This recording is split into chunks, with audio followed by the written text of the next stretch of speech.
There was a time when you stopped asking for what you needed.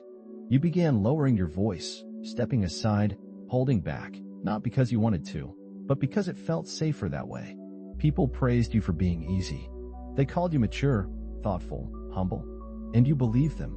But what they were really praising was your ability to erase yourself, to disappear in plain sight, to carry the weight of everyone else's comfort without ever asking for your own. You started saying sorry for things that didn't require apology.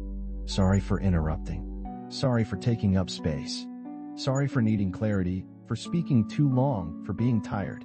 It became instinct to shrink before you're asked to apologize before anyone even notices you were there.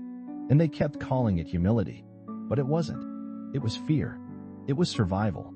It was the quiet shape you twisted yourself into to avoid rejection. You learned that being invisible meant being safe. That being accommodating earned you a place at the table. That being small was the cost of staying close to people who never learned how to hold you fully. So now, even in moments where you're allowed to take up space, you hesitate. You overthink your words. You question your right to exist loudly, honestly, unapologetically. But here's the truth. Real humility isn't about disappearing. It's not about being the quietest in the room or the easiest to ignore. It's about knowing your worth and not needing to shout it, but never hiding it either. You're not too much. You never were. And you don't need to keep apologizing for being here.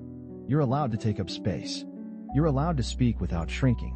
You're allowed to live without permission. Because your existence was never a burden. And it's time you stop treating it like one.